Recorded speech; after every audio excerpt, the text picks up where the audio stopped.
Welcome back to Module 4 of our course on explanatory journalism. Our guest today is Thomas Lin, the founder and editor-in-chief of Quanta Magazine, a science news site. Prior to that, he was a science writer at the New York Times, an editor at the Indianapolis Star, a grade school teacher, and a mechanical engineer. Welcome, Tom. Thanks for joining us. I really appreciate you taking the time. We're talking in this week's module about explanatory journalism on a large scale, which you might call enterprise explanatory journalism. And the piece that Quanta won a Pulitzer for this year, in 2022, is certainly on a big scale. By my count, I guess it's about 10,000 words about the James Webb Space Telescope, the drama of its creation, and the science mysteries astronomers hope that it solve. So before we talk about that, could you tell us a little bit about Quanta Magazine and who your audience is? Sure. Hi, John. Thanks for having me, and it's good to see you again. It's been a number of years since we worked together at the New York Times. It's great to, thanks for the opportunity to talk with your class. Yeah, I left the New York Times about 10 years ago to start this magazine. It was something that I thought there would be, interest in terms of have a lot of people not necessarily getting a lot of deep, engaging and accessible reporting about the frontiers of fundamental science and math research. Much of the science journalism that we see today has much more of an applied bent to it. And it's much more about how it relates to people's everyday lives, whereas the science and math that we cover is much more about acquiring new knowledge about the universe, how the universe works, fundamental laws, even mathematical discoveries in terms of expanding our knowledge of the logical universe as well. And in this case, we more recently have started developing longer form pieces. By newspaper standards, most of our pieces are on the longer side already and a little bit more in depth. We typically run pieces in the 2,000 to 2,500 word range. For us, and even for this particular writer for us, Natalie Wolchover, this was her first full-length, long-form, 10,000 word deep dive. And I don't know if you want to get into that now. I'm happy to talk more about Quanta. Quanta, again, is an online science magazine that focuses on these fundamental areas of science and math research. And we built up a good-sized audience over the last 10 years. We have roughly 20 million visitors or readers to the website every year. Wow. And as John mentioned, we won a Pulitzer this year. We won the National Magazine Award a couple of years ago as well. So over time, I think the idea that there is interest out there in these fundamental areas of science and math has been borne out, I think. And so, yeah. Do you think of your readers as people who are professionally involved in science, or as no, not really. I mean, it's a very diverse mix of people. We have everything. Our readers, their backgrounds are everything from people who are very involved in the sciences, or maybe are science students and graduate students, to anyone, just people, working out there with an interest in just understanding what's happening in the frontiers of science and math, and trying to understand a little bit better how our universe works, or how, life began, and what is life, and these kinds of big questions. So to me, it's much more about people who are intellectually curious. And the goal is that even though the research that we cover, you would not be able to read the papers without, without an advanced degree in that area. But after we've covered a subject, hopefully it's still, the concepts themselves tend to be quite difficult. And we try to do them justice in our reporting. But it should be at a level that anyone who wants to understand what's going on can read it.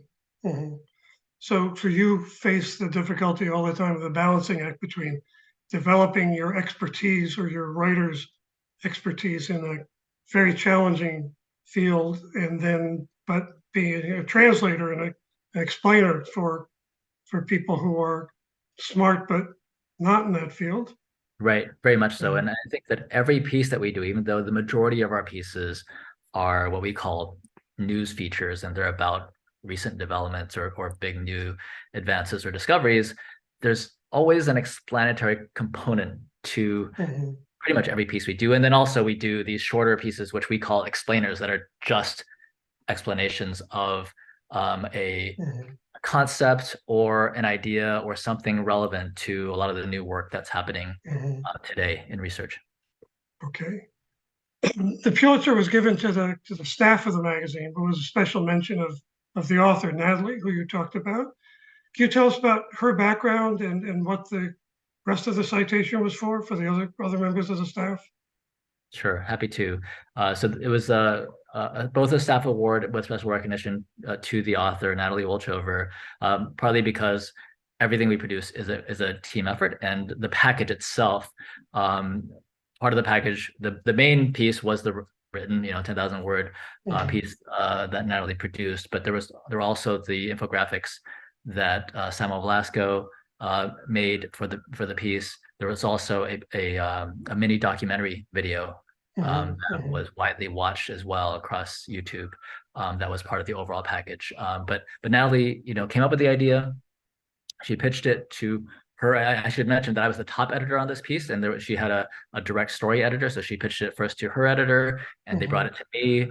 And honestly, the idea of covering James Webb for us is a little bit different than the kinds of stories we normally cover, in the sense that there's certainly the piece of it that has to do with basic fundamental science in terms of what we can learn from the telescope, but we don't Mhm. normally cover, you know, NASA or You launching. don't do the rocket launches. Right. We don't do rocket launches. We don't do but this is a particularly big, Mhm. exciting project. And it's also Mhm. something that, at least from my perspective, uh, last year when it launched, it was probably the second biggest science story after COVID, right? Mhm.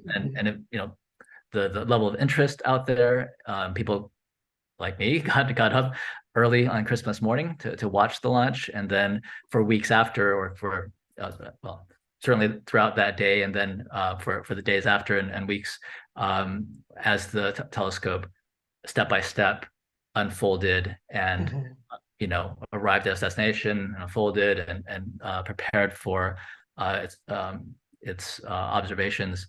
There were a lot of tense moments that I think people watched closely. But to get back to Natalie and her work, she pitched this as something that um, she could really sink her teeth into, as a deep, big, long form Mhm. Mhm. explainer, where there was enough of a narrative story to tell, and where we could still talk about some of the hopes of the scientists in terms of what they wanted to learn from the Mhm. space telescope. And so it ended up being just the right story for us. So in terms of structuring it, and tell me if how much of this was a plan at the beginning and how much of it got figured out as you went along, because there's the story of the telescope from the initial idea to decades of work. There's the story of the uh, what astronomers learned and what they needed to learn, how they arrived at the questions that they hope the telescope will help them solve, Right. and then of some individuals who are part of this. Right.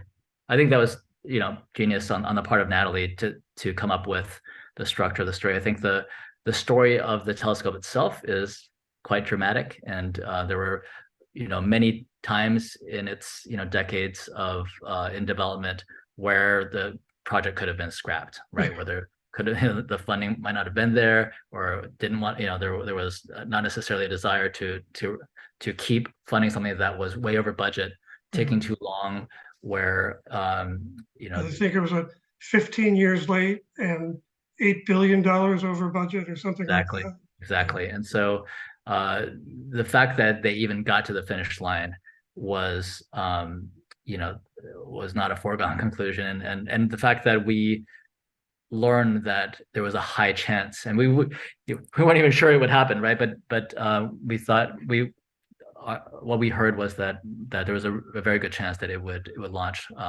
late last year, and so that's when this idea started Mhm. developing, and we got excited and Natalie, put in the time to report out. Again, I think there was sort of these parallel stories, right? One, as you mentioned, was the development and the technical difficulties of actually making the space telescope itself, and all the testing that had to happen in order to maximize the chance of success once it got up in space.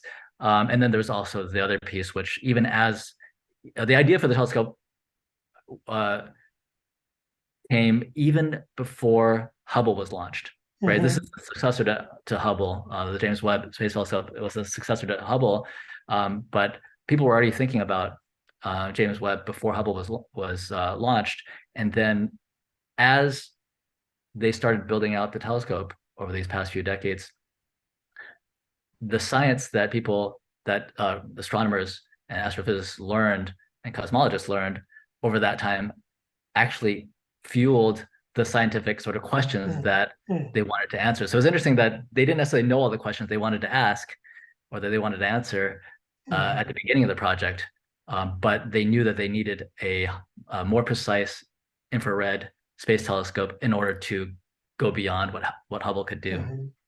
Especially because it seems like Hubble just gave them a whole new set of questions to answer. Right, and they didn't even know what Hubble. I mean, at the beginning, they didn't know what Hubble would even discover.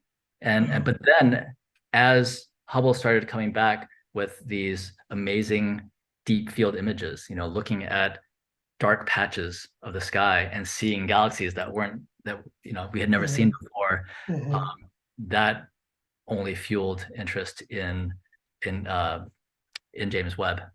Well, it's a great moment in the piece where she explains how that deep field came to be, where the idea of just point it at nothing, point it at a blank, part of the sky. And I had no idea that there was so much opposition to that, and people were horrified that this would be going on. So, it's a journey of many steps, and there's like no end of things to explain in there. And it just seems like individually they all must have been difficult things to write and edit. Is there any part of the piece we might look at, whether it's a section of the text or one of the graphics? Because it's also interesting where there are points where you try and explain something visually in a way that goes beyond what the text can do. So I can call up, I can share my screen and call up the story if. Great, yeah, please do. All right. Please do. I think there's only, what are the 3 graphics in there? Let's see. So if you want to look at the graphics. So what I'm showing now is I can go to the top. So I was looking at the exoplanetary. Sure. Right. And if you think about the main. Oh, here's the deep field. Yeah. The Hubble image.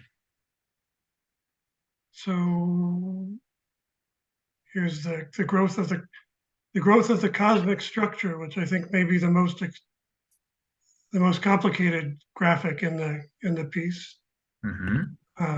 So this is, to set things up, right? To set up, especially some of the cosmological questions that scientists hope to learn more about with James Webb, and it shows, I think at a basic level, both, what we think is the history of the universe, but also it shows how far back Hubble was able to look. Because if you look, so you think about a space telescope or a telescope looking at distant objects, the farther away something is, you're really seeing things that are further back in time as well, right? Because it takes time for the light to travel to the space telescope. And so with the infrared cameras and the infrared telescope that James Webb has on board, they're currently and they're going to be able to see much further back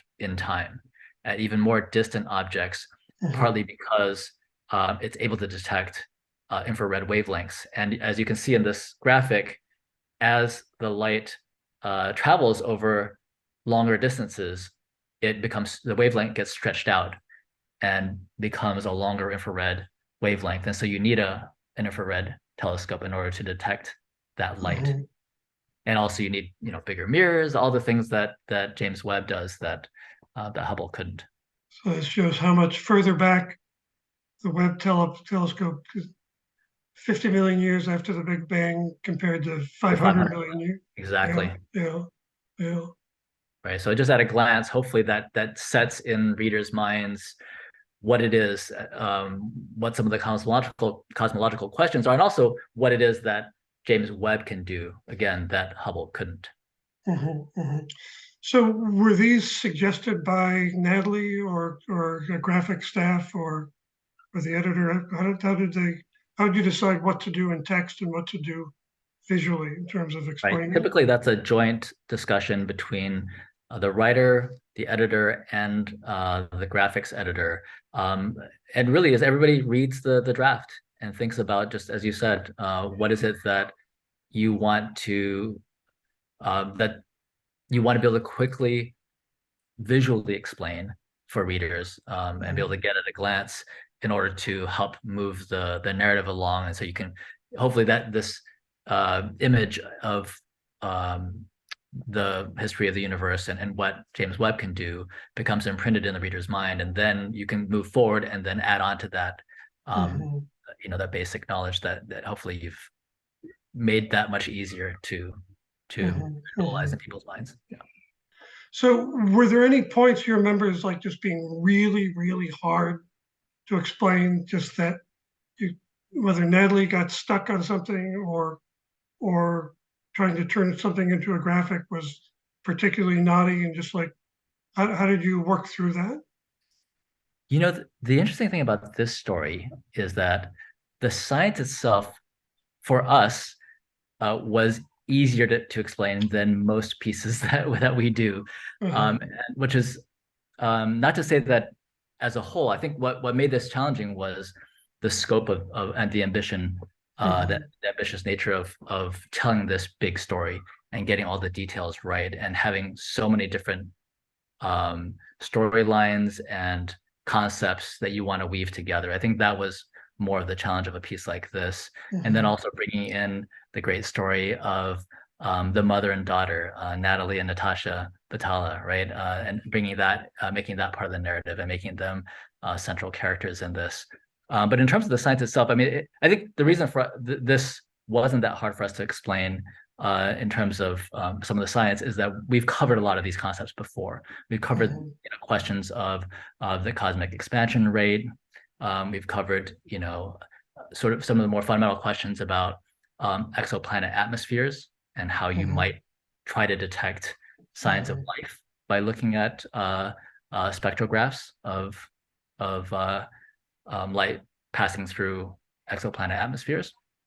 And the basic concept of an infrared telescope, compared to some of the theoretical physics and pure math that we cover, Mhm. aren't super complicated in a way. I think if anything, it's much more about the detailed, just reporting and making sure to read through everything carefully, talk to the right experts, and get everything done, and then finding the best way to tell that story. I think was Mhm. the Mhm. bigger challenge here, and also Mhm. because so much of the story happened in the distant past too, and so it was more of that kind of regular, kind of journalistic elbow grease, getting Just out there and talking to the right people, finding the right sources, to to read up on. understand it, and then to be able to check it. Yeah, Very much so. Very because much so. I think, when you yeah, want your explanation to be right.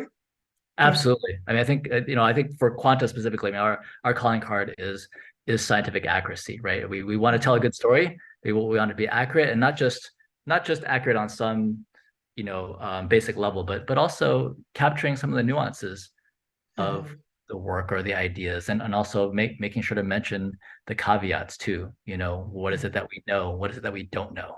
Because that's how Mhm. science really works, right? It's not that we Mhm. actually know anything to infinite precision. It's Yeah, that well, everything is provisional. We're constantly trying to improve our understanding. that's a great point, because transparency about, this is, we know this, we don't know that. I think it gives writing authority, as well as just like making sure you're not wrong, because you're just not going out on a limb. You're just saying, maybe this is true. Maybe this is the people who think this. This is the people who think that. Right. Right. And as far as like the benefit of having written about these things before, just Hmm. 2 weeks ago in Module 2, your former colleague Kenneth Chang, Ken talked about self-plagiarism, and he's a big believer in, that I've written this before, I can do it again, and I can use that, and it's actually it's a lot faster there's a cumulative benefit to writing explanatory pieces, Right. because Right. the next time you have to explain something, you're on more solid ground. Right. Hopefully it gets easier, right? I mean, I think that, some of these concepts, uh, you know, you it's almost like a mini science problem itself, like figuring out the best way to take something that's a little bit, complicated and to simplify it without losing, the what the science is really about. And hopefully over time we get, and I know Natalie herself has said many times that she feels like some of these questions, whether, again, these are not the harder concepts for us to explain necessarily, but some of the ones that, she's had to explain, uh, over time, again and again. She feels much more comfortable now talking about, questions like what is time, things that are very, very difficult to think about. I mean, and we'll make this our final point, because I don't want to keep you too long, but there are people I know who start a beat, and at Bloomberg, we try and encourage them to do an explainer, because it's a great way to learn about their beat. If you have to explain it to somebody else, you Mhm. have to really think it through carefully. So, uh, just any sense of how, whether it's for you or for Natalie, just that, what does this process do for you as a writer, an editor, and a journalist? Yeah, I think it's really useful. I mean, first of all, I think that it's something that readers appreciate, right? It's something that readers want to go to a piece and not only enjoy reading it, but they actually want to come away learning something. They want to take away something from it. And I think the worst thing is you spend a lot of time reading an article and you didn't really learn anything from it. And I think, but at the same time, you don't want to get into a mode. And I think this is the cautionary tale, is that, sometimes in science journalism in particular, you can also get early drafts of pieces where you're just in explanation mode the entire time, and there isn't enough of a narrative too. So you have to be careful with that. But I think as long as you take something, hopefully you've set up the problem or the story in a way that people want to learn about it, right? I think that's the first step. And then once you get to the point where people are already excited about learning about an idea, and they're primed and they have the background information to start taking those steps toward understanding, then it's really about taking something and being able to weed out the unnecessary technical details, right?